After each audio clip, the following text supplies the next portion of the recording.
What's going on, everybody? Welcome to What's Your Issue here on The Madness. You may have noticed a difference in the intro. I am now joining Pops as a co-host on this show.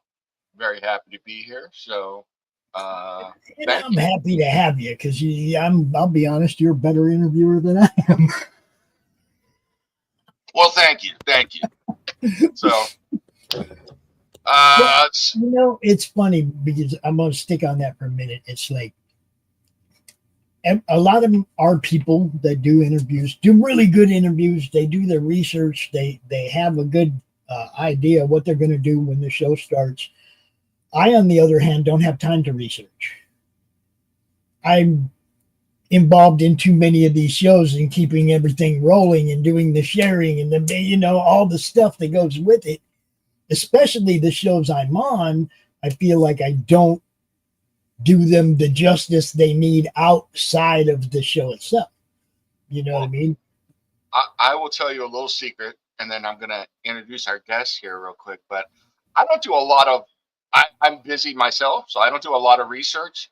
However, I've gotten a lot, I do some research, but I've gotten a chance to do a lot of interviews. I used to be really nervous and scared about interviewing anyone, but I've gotten a chance to interview quite a few people over the years and eventually found my style, which was big surprise. Just talk to people. So, you know, and it's fun That's that pretty way. much all I ever did was just come out and say, "Hey, hero, DarkyDark, who are you and what do you do?"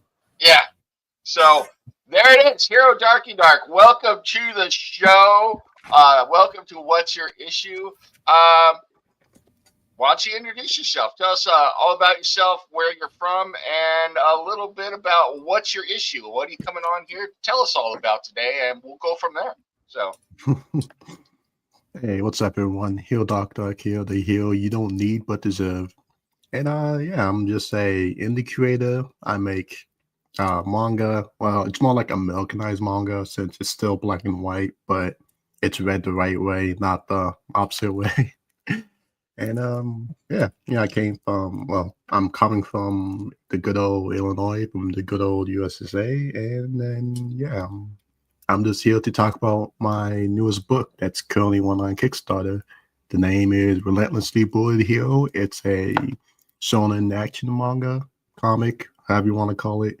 And it's basically about this new hero who's stuck in this bonding deal with a villain. Her name is Gamora. And as he deals with all this annoying stuff, from more villain attacks to conspiracy among kills and such, he now has to deal with this girl who just constantly bothers him wherever she can. So yeah, he's dealing with a lot of stuff.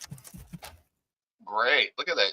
Let's check this out. So, I see Pops threw up your Kickstarter. Uh, Looks like you're well on your way. You got 27 days to go on it. You got 40 backers so far. It looks like you got a good amount pledge. So, Pops is running the show there on there. Want us to play your video here? You cool with that? Yeah, so go ahead. It's short, so no All right. worries. Here we go.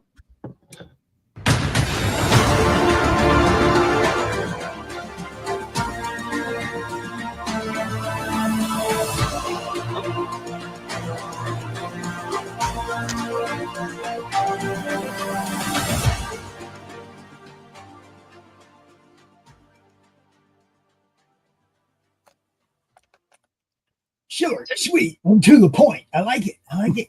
I'm Um, digging that artwork. I love manga and anime anyway, but the artwork is pretty outstanding. So are you the artist on this as well? No, I'm just the writer curator. I had Oh, to hire artists because I tried to do art like 5 times by now, and every time I just hit that point where I'm like, yeah, screw this shit. I'm just gonna get someone else to do it. hey, don't sell your short. Don't sell yourself short on being just a writer. Some of us on this show that are speaking right this moment are just writers as good well. writers, So yeah. yeah, so being a writer is especially in a visual medium, it seems like sometimes we sell ourselves a little short. It's like, oh, I'm just a writer, but if it wasn't for you writing the story and the words, there'd be nothing to draw in the first place, right?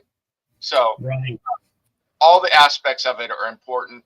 So yeah, never sell yourself short. You're the one that came up Yeah, with of course.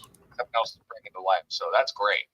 Um, so yeah, why don't we, before I break down a little bit more, and I want to ask you about this great thing, and I'm going to start talking here so Pops could get some questions in as well. Let's look at the campaign real quick. I do remember talking to Mr. DarkyDark, I think on the first campaign. Yep, And that's right. I do remember. really loved the concept of the story, Nim. It's seriously that, a relentlessly bullied hero. Cool. It's so just like let your mind roll with that for a minute while our friend here tells us a little bit about what's going on. There's the plot and the story so far right there. Yeah, I'd love to hear about it. Yeah, so of course, since the story began, things actually happen in the story, so it's not just the same thing. So recently, of course, after some events, the main character was like, okay, yeah, I clearly cannot do all this by myself all the time, because he kind of realized, yeah, I kind of do need some allies to at least back me up when there's certain stuff that either requires people to be at two different areas or just different skill sets. Because last time that happened, he had to leave it to a villain who he's basically forced to be around. And whilst he did do her job, it was very sloppy because, of course, she's a villain, so she's not gonna do things up to a heroic code. So yeah, he's like, yeah, I need to get some new people. So he ends up going to an event. He hates most of the people there, but he did find like at least one person he can be cordial with. So afterwards, we get to what's happening now. Well, he meets with a friend. A friend was basically introduced to him. So as he's getting to know her, he's kind of start finding out that she actually has a bit of a gossip going around about her that's smearing her reputation. And basically, as he keep on going deeper into it, he starts seeing that there's almost like a little bit of a conspiracy running amok in the younger heroes. And because him being the way he is, he ends up, I say he ends up kind of uncovering it, and he kind of had to go against face one of his hardest fights yet. I'm scrolling through it here myself. This is a great looking book as well. I mean, this is great looking manga, so I gotta Dude, give I props. love the page layouts. These Mhm. are awesome. Man. Now, Yeah, how long? Okay. Go ahead. How long is the book? So I know that some manga are like, thick. So Well, this one is gonna be our longest one yet, and it's gonna be at least about, I say, 69 to 70 pages of like the okay, main story, and then in every book chapter, I put in like a couple of bonus pages that's like side complimentary stuff. So this one's looking up to be in the high 70s in terms of page number. And yeah, so okay, that's not be our biggest one yet. Cause the first one is just 60 pages, including everything, main story and side pages. The second one was like 64, I think.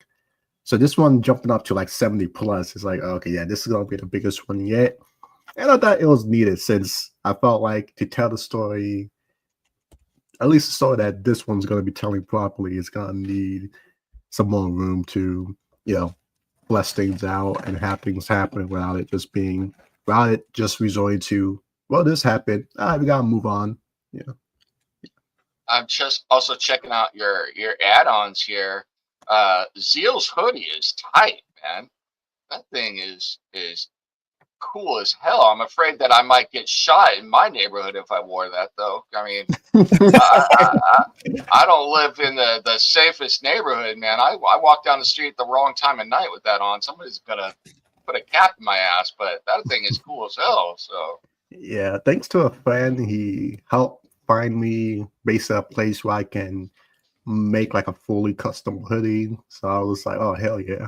Now of course, since it's fully custom with the such, it's a lot more expensive than it usually would be, but that's the Yeah, fun of it.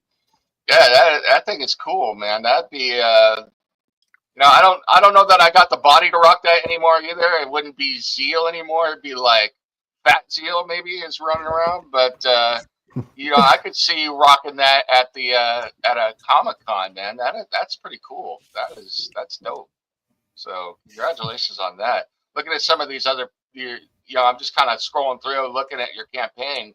Like I said on my earlier show, I'm a little tapped. Otherwise, I would back this right this moment. But it looks like I got a little time. I got 27 days. Yeah, we got some time on this. Yeah. Yeah, thank you. I caught you early.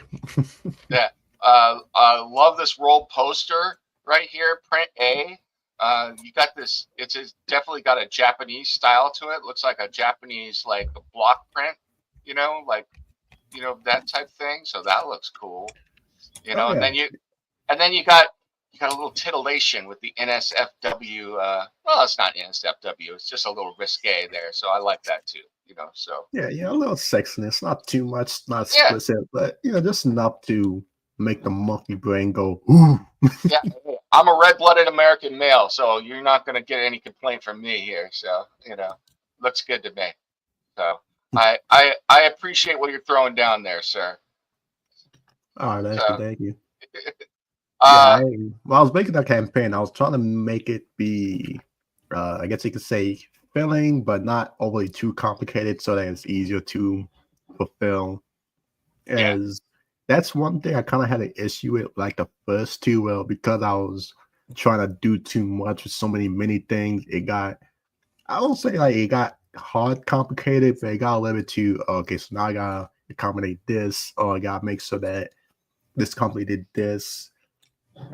Like for the first one, I was doing trading cards, which was fine, of course. But then the company I was printing from stopped doing trading cards, and that's why I found that at least a lot of the good publishing companies don't really do trading cards. So I was just like, okay, if I want to keep doing this, I'm gonna have to find a place that still does them, order them all in, and then I had to go, grab it and then go to whatever place, send them to whatever for them to be put with the books and fulfilled and all that stuff. So I was like, okay, let me just drop that. Let me drop stickers since, after some advice, stickers usually anyways don't do the best in Kickstarters and such. So I'm like, let me just save stickers for when I'm at like a convention and something, just be something, well, they're relatively cheap to make, but it's like, okay, well, when someone buys a book, I can just give them that for free, and then it'll stick with them more and stuff. So yeah, I'm kind of happy with how this Kickstarter turns out, because it's like, okay, it's simple, it won't be that hard to fulfill, and I'm excited to see how this one turns out. Looks good. And I was also looking at your covers. You got some nice covers there available. If you can scroll up to the covers real quick. In fact, I was checking out. I think when I back this, I'm looking at cover B for myself. So I was digging that. Was it the Spotlight cover? So. Oh yeah. That one is extremely popular. Yeah. I wonder why. Well, but I on top of the obvious reason, I also like the dark, the shadow tone to it and everything. It's cool. I dig it. So. Yeah. I love the artist. The artist who I got that from, always loved his work. Like, I'm very particular about who I hire for what reason when it comes to art. I'm willing to compromise on such, because since I'm not the one doing the art, I can't be that picky. Beggars can't be choosers, but at the same time, I'm very much like, okay, if I'm gonna hire someone and give them money to do this, I want to make sure that they have a style that I at least truly appreciate and then truly want. Well, if it can get 80% or 85% one-on-one right, then I'll go for it. So, the second I saw his style, I was just like, yep, I'm getting as an artist, and then I messaged him ASAP, going, oh, hey, are you available for comms? Oh, you want to do covers and all that stuff? Absolutely. Hey, I've been hogging all the time. What do you got going on, Pops? You got any questions, real quick, before? Well, it's not so much questions, but as lovely as the art is on this, the actual concept for the story is pretty freaking good, guys. Yeah. You got this kid that, basically sold his soul, gave his life up to have the ability to, help people, right? But he got Yeah, this basically. ability from the bad guy. And he's got, basically they did that to entertain themselves. It's like they gave him powers and they're basically letting him entertain them.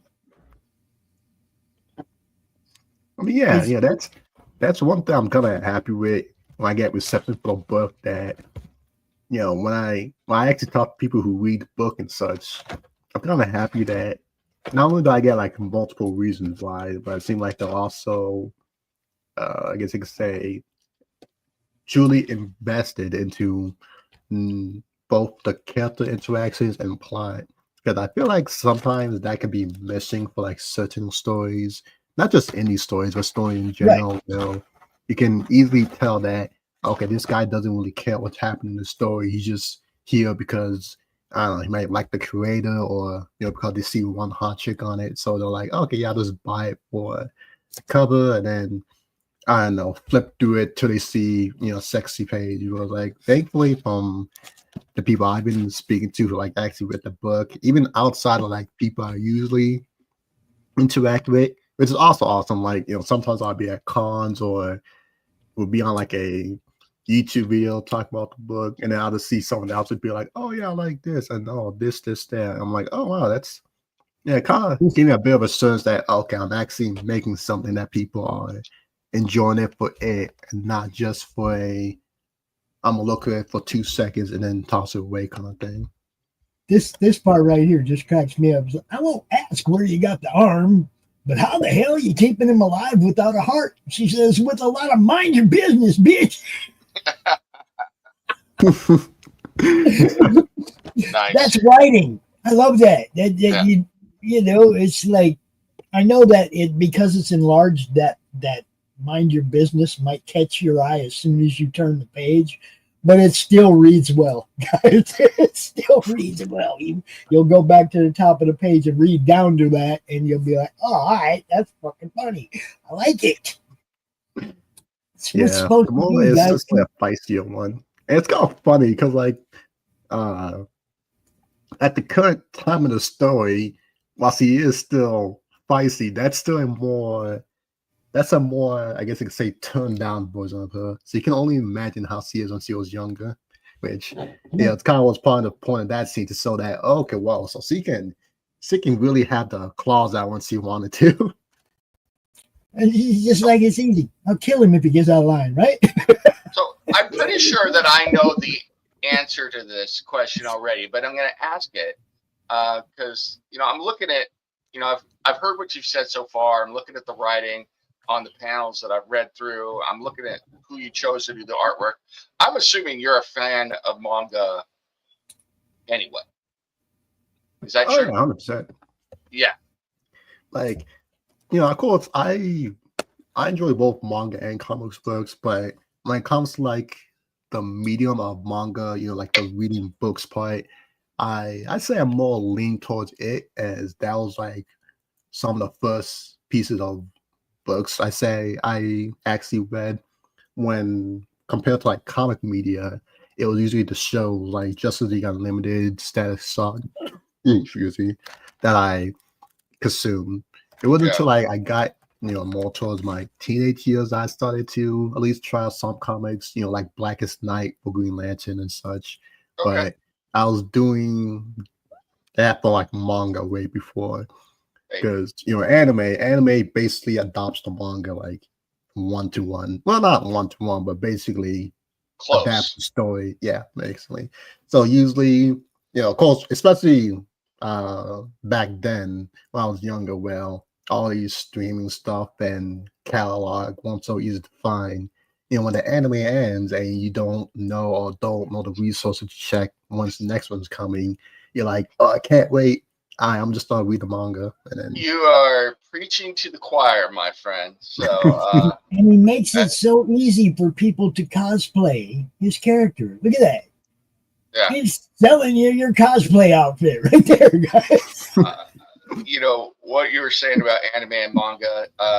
There are so many anime that I got into, where or so many times where they only do one season, and then the anime ends, and then you're like, hey, oh, come on. One of the ones that I say recently, it's been like 4 years, but I got into this anime called Dimension W, and they only did one season. I was like, well, now I'm going to be buying the manga. So, and I've got all the manga behind me. So, which I think is the point in the first place. So, yeah, I mean, yeah, because usually you can track that. Usually when like an anime is going on, the manga for that series explodes in popularity or like in sales and such. Yeah. So, it's funny that, I'm looking at though, and I look at a lot of the panels. I got to ask you from a writing perspective, what do because I'm looking at a lot of it and I'm like, this is classic manga. How much, I guess, scene direction, like camera and pose and stuff like that, do you put into your scripts or for your artists? So, like, I saw, if you go down a little bit on the page, there was one where your character has got the classic, the devil horns pose and everything. It's like, are you doing that in your writing? Are you doing the scene direction? It's like, this is what I want, or is it more of the artist interpreting what you're doing? How do you write your scripts? I guess I'm asking. So. Well, I'd say that when it comes to like the creation of the pages and such, it's basically a mixed effort between me and my artist because I Okay. try to give the artist like a decent amount of room for creative activity because there's some stuff, especially when it comes to like drawing, that you can do, but it can be a little bit harder to explain. And then sometimes you don't want to immediately lock down one pose because you could find another way to make it Right. work. Or maybe your initial design of how it can occur doesn't really pan out when you actually get it drawn and such. So I leave like a decent amount of creative freedom to okay, yeah, try that, try this. But I do put like a decent amount of detail in my writing. Well, I do it enough so that the artist can tell, excuse me, the tone and what I'm trying to go for. Well, only on like certain panels or like stuff where I'm like, okay, no, I really wanted to be this. Do I like give more specific, like, oh, okay, yeah, no, we're actually, or the scene are actually looking up at the guy as this is happening, blah blah. And then, of course, the artist will draw it, and you'll be like, oh yeah, how's this? I'll be like, okay. And usually it'll look good. I'm like, oh yeah, this is good. At most, it'll just be like a few minor things, like, oh yeah, like, see, you can add this, or I don't like how the hair looks here, or something like that, or be something else. But I'm just like, try to redraw this page from a different angle because I don't think this angle is that. I don't think this angle is really working, or the angle seems too plain, or I think we did this angle, way too many times. I don't want to mix it up and stuff like that. So it's a good mix of me doing my best to make sure it's telling a good story, and then my artist using his skills to both accommodate my request, but also put it in his own spice into it. Yeah. Cool. Yeah, so it sounds like you've got a real collaboration going with your artist, which I appreciate as well. I mean, when I write my scripts, I do the same thing. In fact, on top of all my scripts, I go, "This is how I saw it in my head," but you're the artist. You're part of this process as well. So that's cool. I always appreciate that. So. Yeah, look, my artist, he's been great because not only is he receptive, but he improves, and that's part of the reason why I sought him out. Because obviously not all the time, especially when you're indie and you don't got like $1 million to hire the best of the best. So you gotta temper your I guess it's say temper how you search through the market, but I saw a style, even though it was not, I guess you could say 100% too high like it, because I'm used to reading manga from like Sony Jump and such, so I always see those giant epic picture. It's like regardless, it's like, hey, these are still pretty good, and Yeah. it's one of those So things. I'm like, hey, I'm willing to take a chance on you, and as we keep going on, I continue to see his art improve and such. who's the artist on your project? Give him a shout out real quick. So.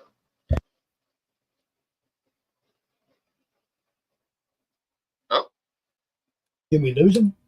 I don't know. I think we lost his mic or something. So. Oh, shoot, sorry, I accidentally muted myself. It's closer to the top of the page, but yeah, I always credit my artist because it is probably, yeah, there you go. Because it is like a collaborative effort and such. But yeah, his name is Jose Debu. Shout out to him, great guy. And yeah, I truly appreciate all he's done. Very cool, very cool. So I'm gonna kick it back to Pops real quick. So I have a tendency to get going on a roll, and then I'm just like dominating the whole show. So. And you didn't hear Pops complaining. Look, this is the whole thing. If I have a good co-host, that gives me time to share the show out more, and try to bring in more viewers. If I have to carry the show, I can't really do that. You know what I mean? So I enjoy having a co-host that's not afraid to speak. It makes it so I can do my real job, which is get people seen. Cool. Cool. So I'll never complain about you having enough questions, man. And I ain't gonna lie, I was glad that you jumped up and said you wanted to help me with this show, because again, that gives me a chance to do what I'm really supposed to be doing, which is getting all this stuff seen. Absolutely. So but like I said, I'm such a fan of the concept. If you go back to the first one, where he's being bullied by the person that's elevating him, more or less.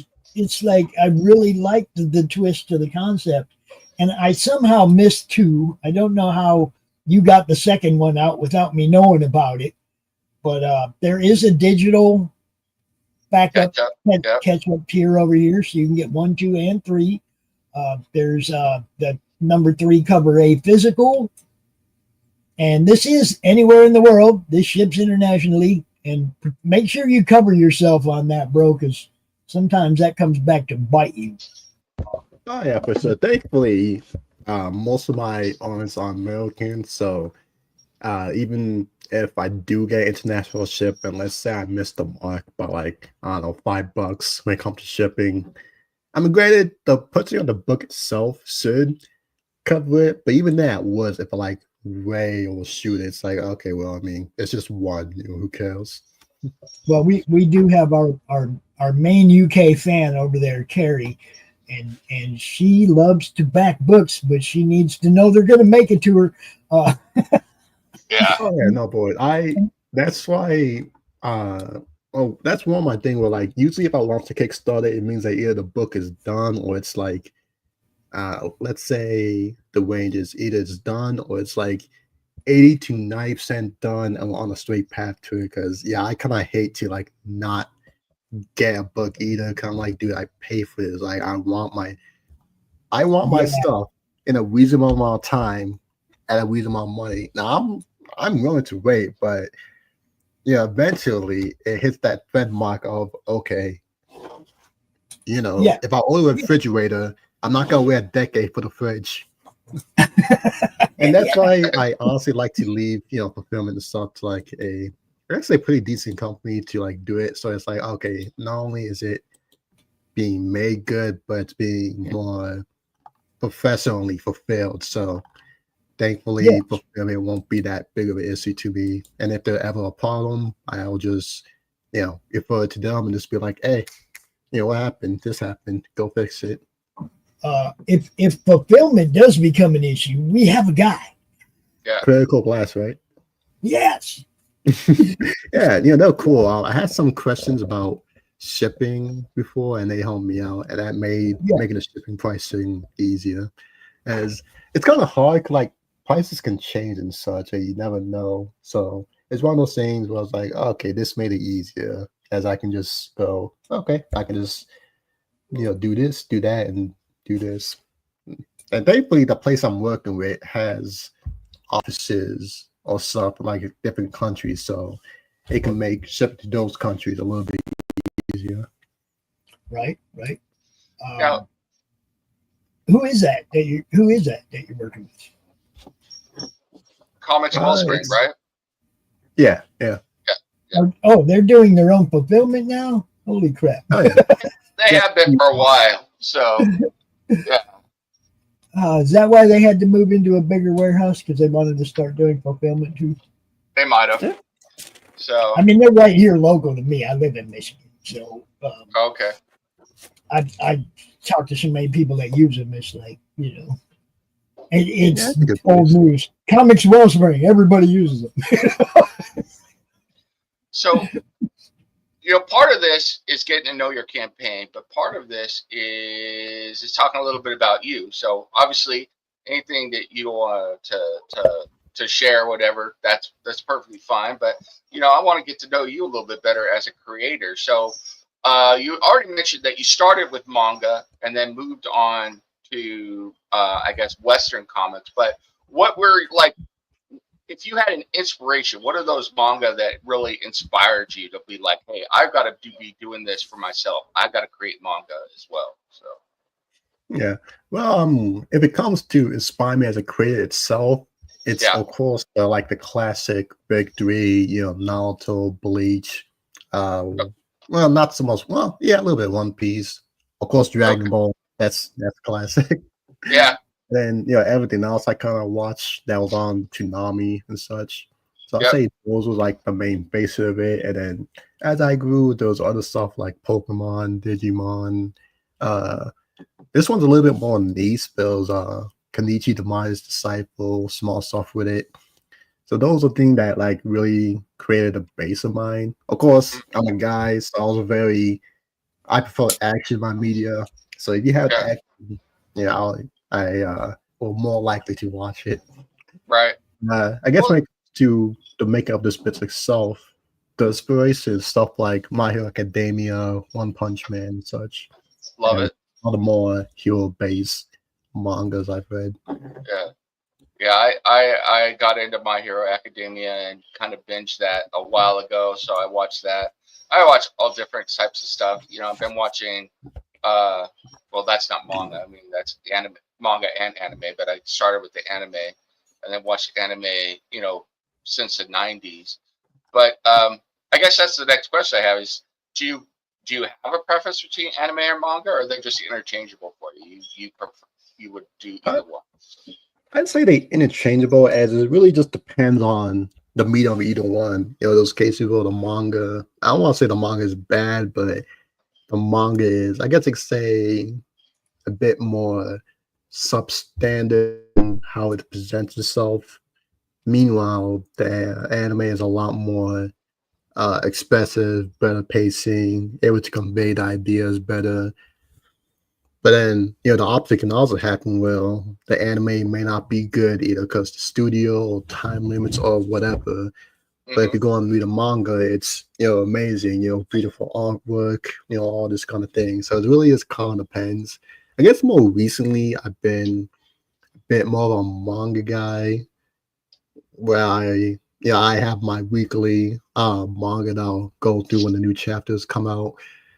But yeah, I guess that mostly just because of my because one, it was always enjoyable to see how the artwork is created and made and such, since that's helpful for my I guess I could say research repertoire, because as I write, I do let me read the stuff that I am currently reading, and take lessons, take certain notes to go, oh, okay, so that's good.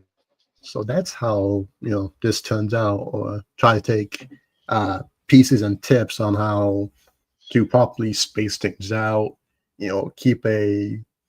find out what's a good constant number of panels I should keep to a page, how to set up page turns and all that kind of such. Right. That's why I always tell other people that, oh yeah, if you really want to know how to, or really want to help yourself improve and such, start rereading and look at that stuff you already are watching and pay attention to all those little tricks and such they do, as that can help you. Because I know one issue I have, which, one of those things where I'm still trying to work on, but it's got the issue of, okay, yeah, you got to realize that you got to at least be a bit sparing. That's what. Well, yeah, be a bit sparing with how much dialogue you put on the page, because you can't always have, especially for manga. Comics you can get away with that. For manga, it's like, okay, you gotta be a little sparing with how much dialogue you put on a page, because no one want to read through an entire block of dialogue.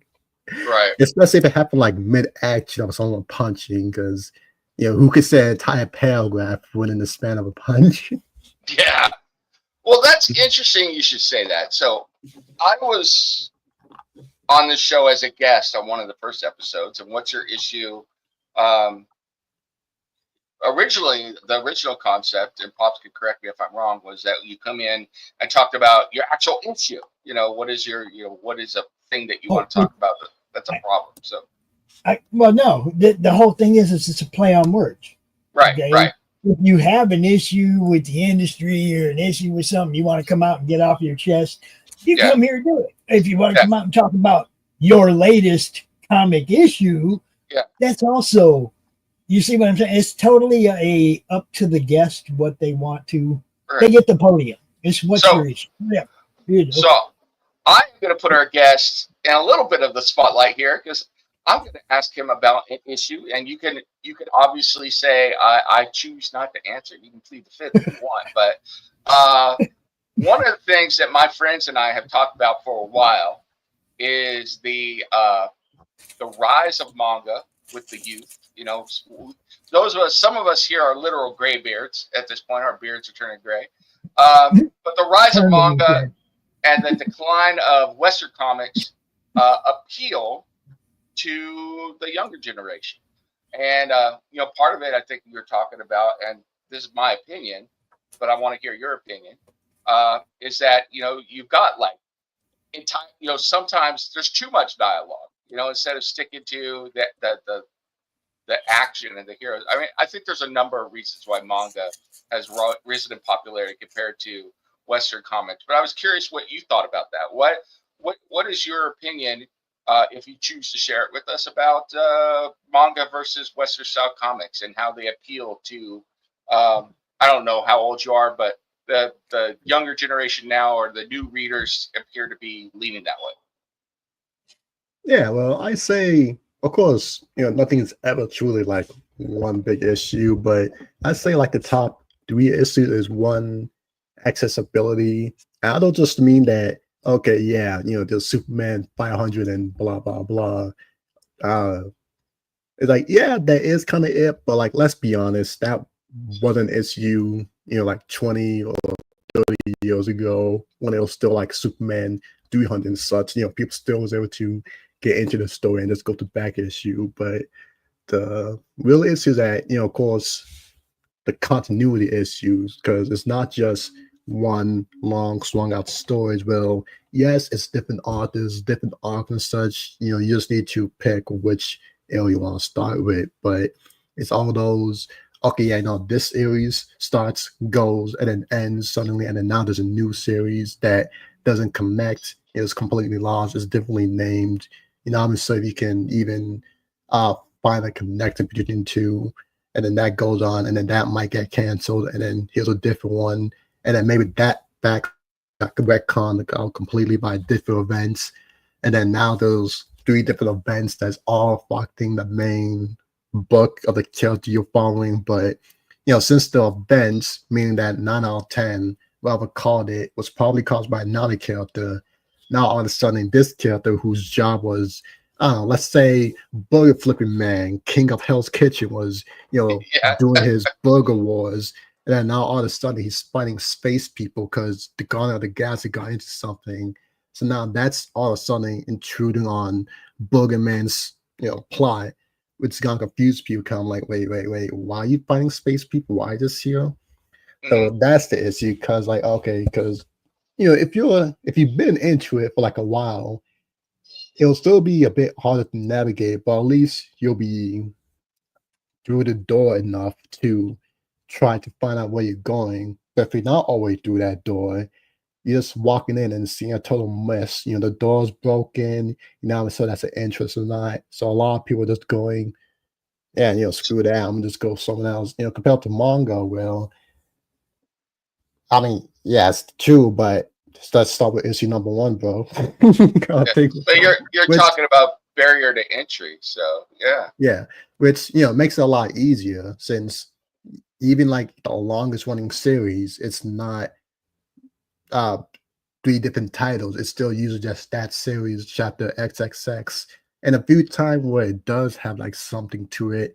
It's usually obvious, like Naruto. It had the Boruto continuous series, but even then, everyone obviously knows, okay, yeah, that's the after series and such. It's easy and simple that way. So that's one issue. The second issue is just the content itself, because a lot of these stories are not it. Like they either lack the sauce that can make someone actually want to be there and come back to it. It's poorly done. So even if someone does give it a shot, they're just gonna look at it like, what is this crap? Like I remember I think I suggested a Losing him. Is he bro body? Yeah. It's like Chicago internet. issue. yeah. Oh, there we go. Got it back. Oh, sorry about that. No problem. Okay, yeah, I was worried about you for a second. I'm like, did you die? But yeah, it was like, oh yeah, this comic's still in its issue 1 through 4, so it's not super hard to catch up with it. And until he came back, and it was just like, yeah, no, this story was trash. What was that?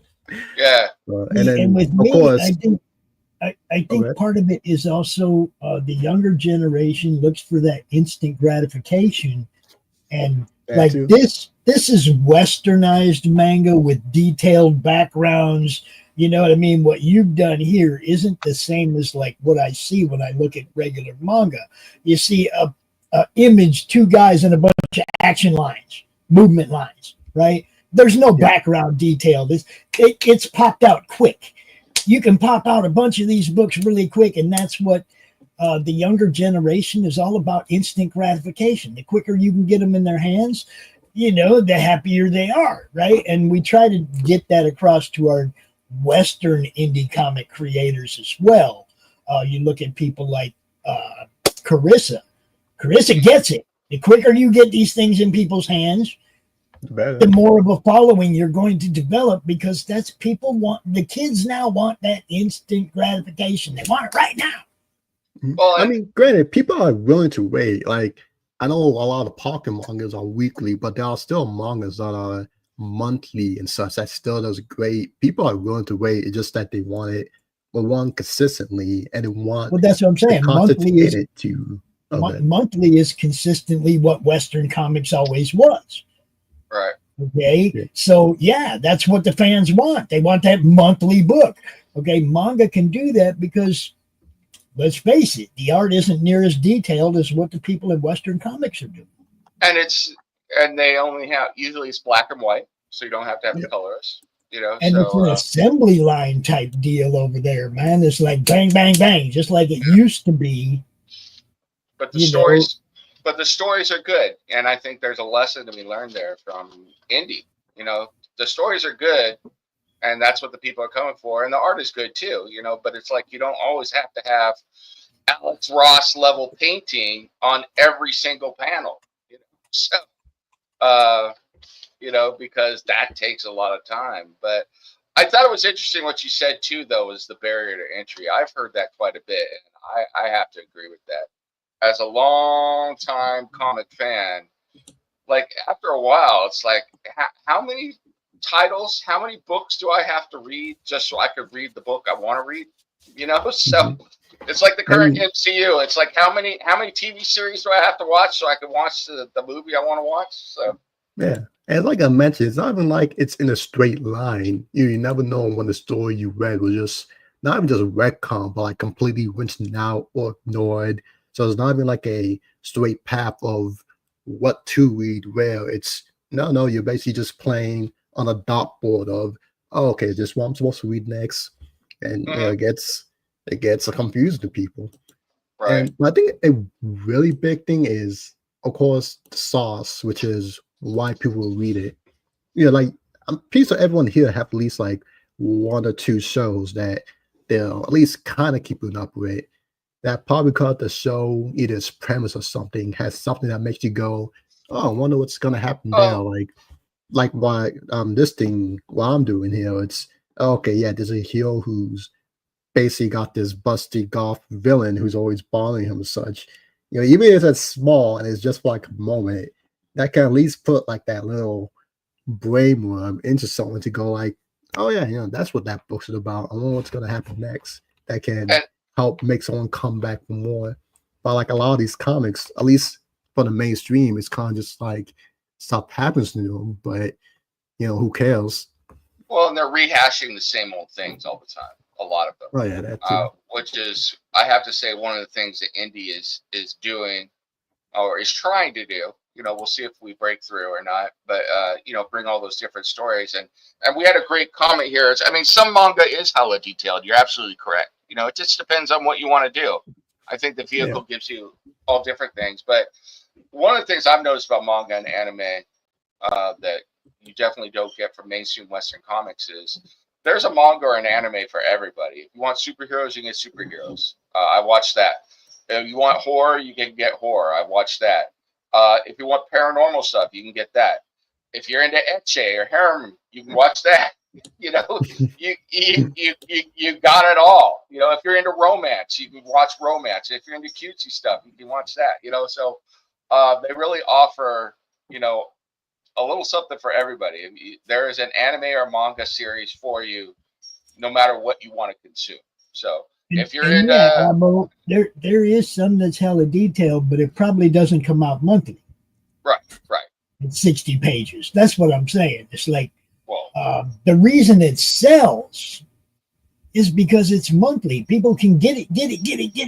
Just like we used to be able to get our comic books that were, affordable monthly. They're not affordable anymore because they're not disposable. Somebody decided that every comic book ever printed could be a collector's item someday and kind of ruined it for everybody. I was talking about Dimension W. Dimension W right there. Hold on. Let me put that up. The Dimension W, cool cover.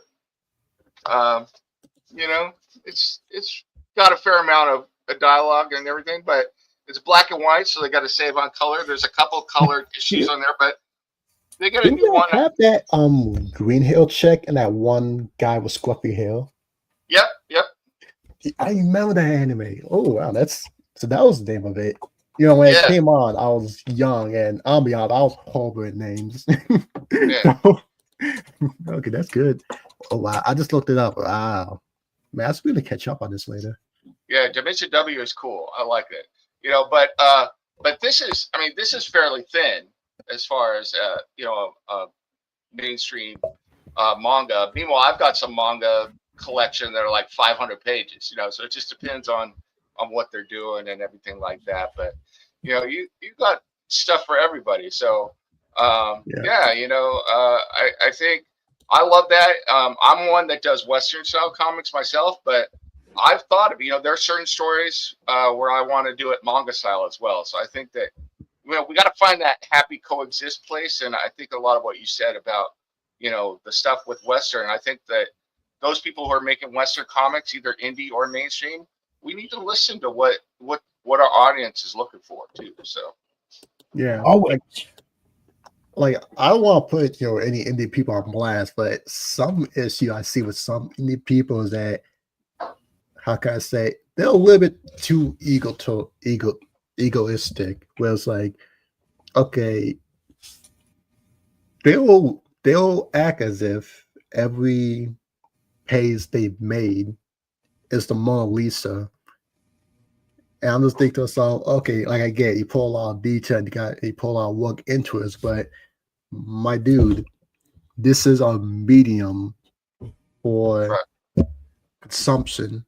Not like, just goal consumption, but like it needs to be something people can consume. You know, when a chef cooks, if a meal gonna take 100 hours, people gotta say no. Like people need to eat. You don't eat for 3 days straight, you're gonna Yeah. starve. So why are you cooking something that takes 100 hours? And it's like, okay, you guys gotta realize that you need to not take everything at least right now as if you're creating a Mona Lisa. Like you can still do all that collective stuff, but like you can save them later. Like, manga usually release stuff in like chapters, usually in like those big books, but still, chapters piece by piece. And only once they get enough chapters going, that's what they make like the full volume stuff, and that's where like all the quality stuff comes out for like the collection and such. And it works out because even then, the thing that a lot of people not know is, but between the wiki chapters and the chapter that appear in the volume, the artist can still like go back and then upgrade some of the pages. If you think, oh yeah, this one panel, I think the arm can get a little bit more work or something. Yeah, the artist goes back and spruce it up. Now with more time and such, but still they manage to give the customers a good stream of content that can get them through. I know like some indie guys, it takes them like a long time to get stuff going. And it's not like those big 100-page books, but it'll be like 30, 40 pages. I'm just like, okay, my guy, you cannot legitimately think you can give someone 40 pages every 3-4 years and expect them to actually be committed to the story and actually care about it.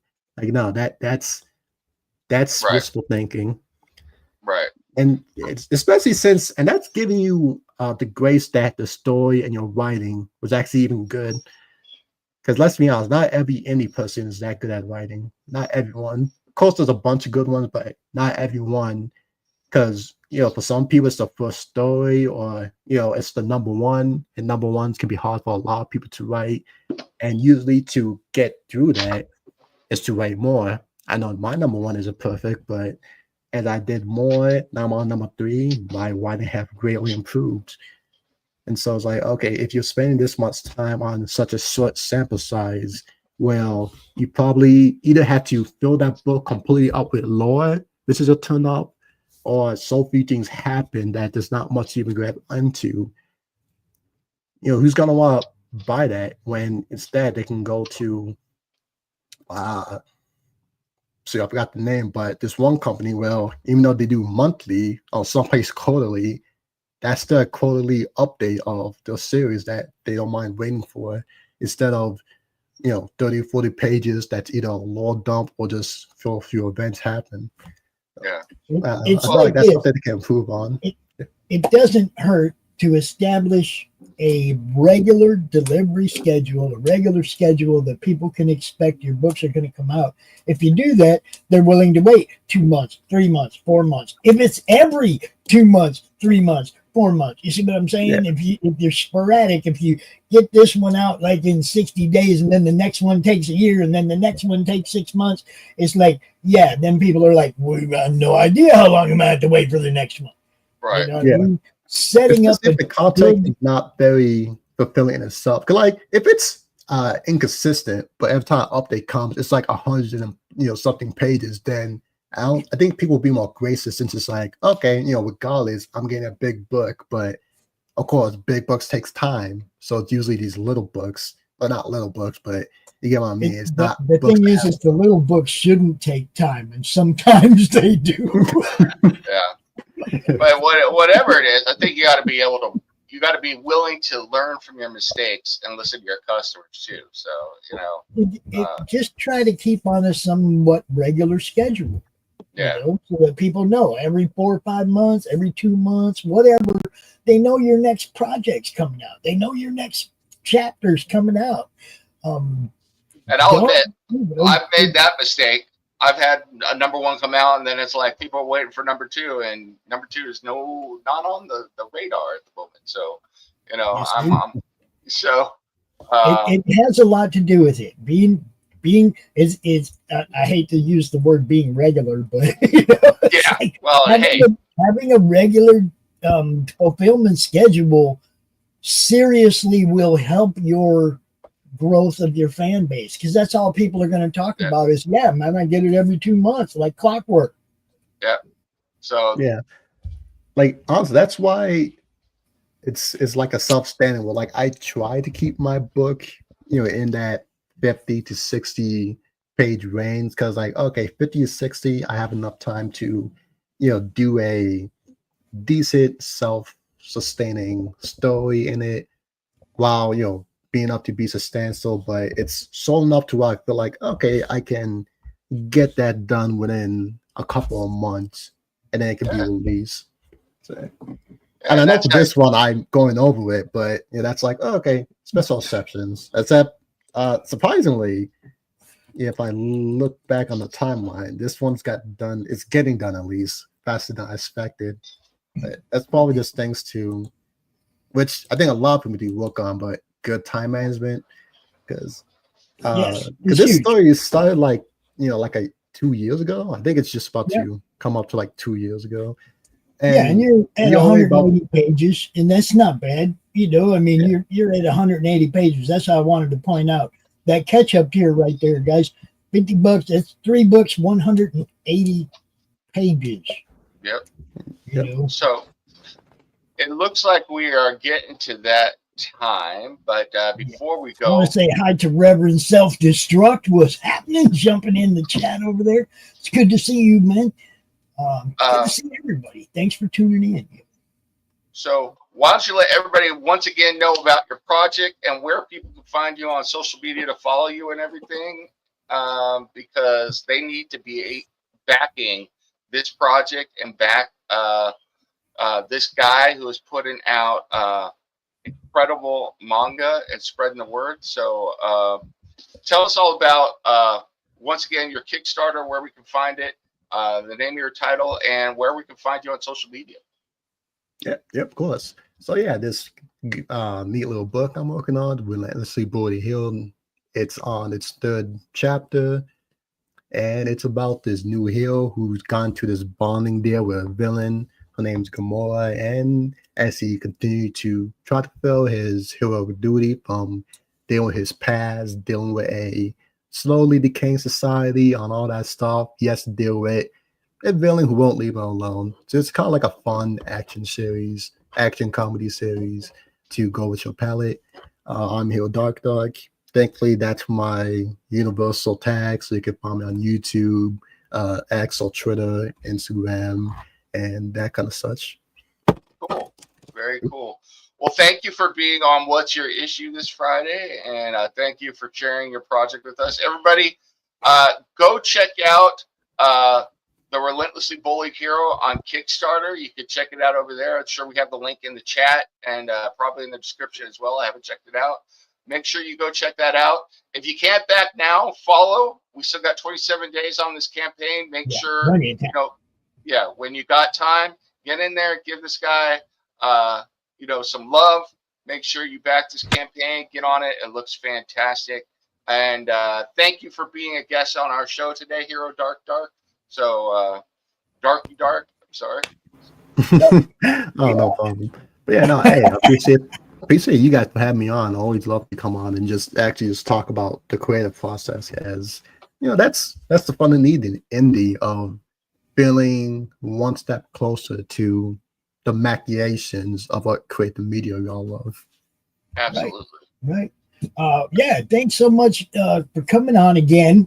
I love return guests, especially when they're coming out and talking about that they're moving forward and their projects are expanding. I love that, man.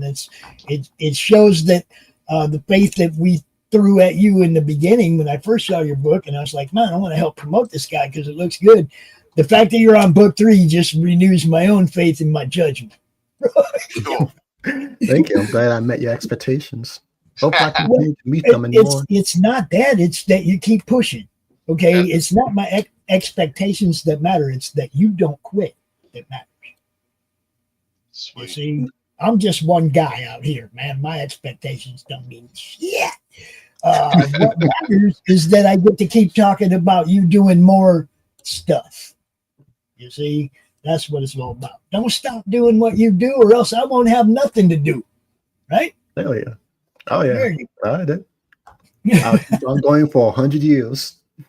Nice. You'll be nice. talking about me to the day you die. Yeah, that's how you do it. To tell it to the end. Damn, thank you, sir. You look, you host this show better than I do. I made a little statement out on Facebook yesterday about some shows that I've given away that are in so much better hands now than they were when I was the host. Okay. That's what I'm looking for, guys. I'm looking for people that do this way better than I do, because I want this all to be better. You know? Well, I don't know about that, but thank you for the compliment. So. Oh, dude, no, you kill it. You make this way easier for me. And like I said earlier, you allow me to do my job, which is to help this get seen across as many platforms and whatnot as possible. So I appreciate you. I appreciate all our viewers on all the platforms. Without you guys, we ain't got no reason to do this. Yeah. It's our guests and our fans that matter. You know? So keep doing the thing, them. I'll do my best. Cool. You want to take us out? No, I just said, ma'am, do the thing. All right. Well, then I'm going to take us out. So thank you, everybody, for being here on What's Your Issue. Make sure you come back next week for another episode of What's Your Issue. Make sure you check out the Madness Comics Network. We got all my brain is gone. We've got all kinds of things going on. I'm going to be on ADHD Theater later on. I know we got Freewheeling Fridays with Ryan Permison on Friday nights. Ryan's not going to be tonight. Okay. His guest couldn't make it, and it was kind of short notice to try and. So we're just gonna, he's just taking that off. I don't mind when somebody wants to take a night off. You guys work hard. He does a bunch of shows every week, so yeah, he is gonna be back tomorrow on, and I quote though. Okay. Well, on his network, on his channel. So I'm actually going to be on that show. I'm popping up everywhere this week. So that's why I brought it up. See, I promote my co-host too. Make sure you check out all the shows on Madness Entertainment Group, and stay tuned.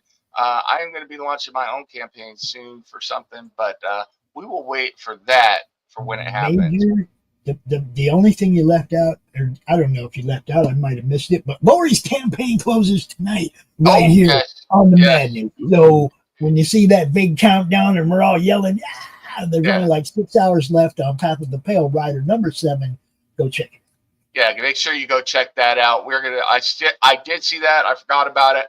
My brain is a little frazzled. I got to go eat some food and get some more coffee into me. But until then, make sure you check out everything on Madness, and we will see you next week at this time on What's Your Issue. We are out of here. Bye, everybody. Peace. Take it out.